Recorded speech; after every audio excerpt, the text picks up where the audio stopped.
नमस्कार, मैं राजवीर सिंह जांगीर DITOT पगगढ़ से। आज अपना टॉपिक होगा डोमेस्टिक अप्लायंस के अंदर मिक्सर ग्राइंडर का टॉपिक होगा। ये जो अपने पास जो डायग्राम दिखा रखा है ये मिक्सर ग्राइंडर का डायग्राम है। सबसे पहले तो अपने को इनके पार्टों के बारे में अध्ययन करेंगे, कौन कौन से पार्ट इस डायग्राम के अंदर दिखा रखे हैं। ये टॉप कॉइल दिखा रखी है, ये बॉटम कॉइल है, ये ब्रश दिखा रखे हैं। ब्रश का जो डायग्राम है आर्मेचर के ऊपर ये जो कॉलम दिखा रखे हैं इसको ब्रश बोलते हैं, यहाँ पे ब्रश लगते हैं, ठीक है। ये आर्मेचर शो कर रखा है यहाँ पे, ये स्पीड कंट्रोलर स्विच, ये थर्मल ओवरलोड रिले, ये पूरा डायग्राम मिक्सर ग्राइंडर का। तो डोमेस्टिक अप्लायंस के अंदर अपना ये टॉपिक मिक्सर ग्राइंडर का है। इसके प्रैक्टिकली भी अपन थोड़ा सा चर्चा करेंगे।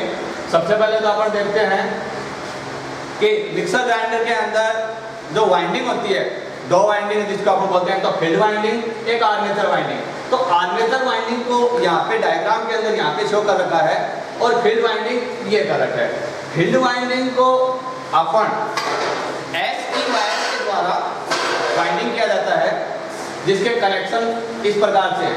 देखो, जो टॉप कॉइल है इसके ऊपर जो स्पीड कंट्रोल स्विच के रूप में लगा रखा है, इसको अपन दूसरे नाम से भी बोल सकते हैं, सेलेक्टर स्विच भी बोल सकते हैं। ये क्या करता है कि जब अपन इसको सप्लाई से कनेक्ट करते हैं मिक्सर ग्राइंडर को, तो उसको स्पीड के ऊपर कंट्रोल करता है। 1 नंबर, 2 नंबर, 3, 4 अपन जैसे भी काम में लेते हैं तो उसकी स्पीड बताते हैं। वो पॉइंट ये होता है सेलेक्टर स्विच। इसका जो एक पॉइंट है वो थर्मल ओवरलोड रिले के अंदर से गुजरता है। क्यों? उसका भी रीजन होता है। देखो, यहाँ पे अपन सबसे पहले यहाँ से स्टार्ट करें तो L और N यानी कि सप्लाई लाइन है, वो इनपुट सप्लाई यहाँ से होगी, यहाँ से होगी। तो फेज सप्लाई यहाँ से जाके सबसे पहले थर्मल ओवरलोड रिले के अंदर से जाएगी और सेलेक्टर स्विच के अंदर। अब सेलेक्टर स्विच क्या करेगा कि इसकी स्पीड को अपन कौन सी स्पीड के ऊपर चलाना चाहते हैं उसको कंट्रोल करेगा। क्या कारण, कैसे कंट्रोल करता है, क्या इसका सिस्टम होता है वो देखो। ये इसके अंदर जो बीच से जो टेपिंग निकाल रखी है, वाइंडिंग, एक वाइंडिंग बना रखी है और उस वाइंडिंग को बीच से टेपिंग निकाल रखी है और उन टेपिंग पॉइंटों को सेलेक्टर स्विच के पॉइंटों के ऊपर कनेक्ट कर रखा है। अब ये जो थर्मल ओवरलोड रिले से होके जो सेलेक्टर स्विच के अंदर जो पॉइंट आ रहा है, ये इसको क्या करेगा, स्पीड के ऊपर कंट्रोल करेगा। नेक्स्ट अपना पॉइंट आता है आर्मेचर।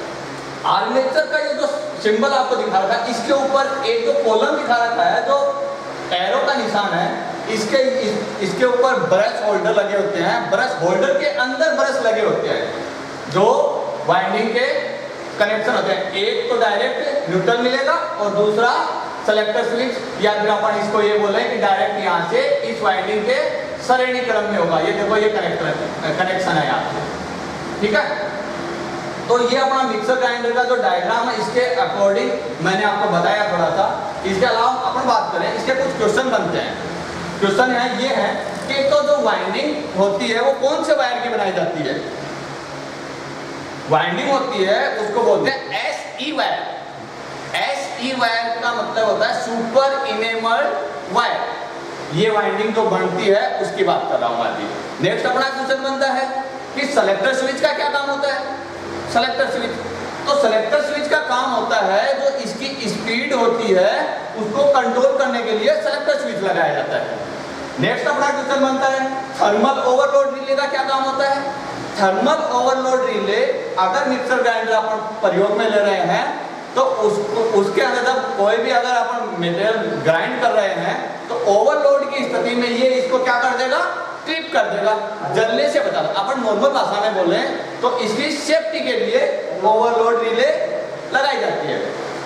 अब इसके अलावा क्वेश्चन कौन से बनते हैं। मिक्सर ग्राइंडर के अंदर कौन सी मोटर प्रयोग की जाती है, मतलब ये है कि इसके अंदर जो मोटर होती है वो कौन सी मोटर प्रयोग की जाती है, जो यूनिवर्सल मोटर अपन काम में लेते हैं। नेक्स्ट, अब इसके ऊपर अगर अपन बात करें कि सेलेक्टर स्विच अपन वाइंडिंग के टेपिंग से कनेक्ट कर रखा है, लेकिन वो स्पीड कंट्रोल करता है। मान लिया अपन ने स्पीड कंट्रोल कर रहा है, लेकिन ऐसा क्या है इसके अंदर कि ये इसकी स्पीड को कंट्रोल कर लेता है। देखो अपन पढ़ते हैं जितनी अपन बाइंडिंग की लेंथ बढ़ा देते हैं तो उसका प्रतिरोध क्या होता है, अगर लेंथ बढ़ाएंगे तो प्रतिरोध बढ़ जाता है। तो देखो ये जो पॉइंट अपन ये एक वाइंडिंग मान ले अपन, अगर इसके छोटे छोटे भाग बना देंगे, देखो यहाँ से यहाँ तक, यहाँ से यहाँ तक, मतलब इसका मतलब ये है कि मैं सप्लाई कनेक्ट कर रहा हूँ उस टाइम मान लो इतनी कॉइल काम में ले रहा हूँ तो वाइंडिंग की लेंथ कम हो गई, या फिर मैं इतनी ले रहा हूँ तो वाइंडिंग की लेंथ थोड़ी और बढ़ गई, या फिर मैं यहाँ से यहाँ तक ले रहा हूँ तो और बढ़ गई। जैसे जैसे लेंथ बढ़ेगी स्पीड कम हो जाएगी, जैसे जैसे लेंथ कम होगी स्पीड बढ़ जाएगी। ये अपना डोमेस्टिक अप्लायंस के अंदर एक मिक्सर ग्राइंडर का टॉपिक मैंने आपको समझाया है। आशा है आप सभी लोगों को अच्छे से समझ में आया होगा। धन्यवाद।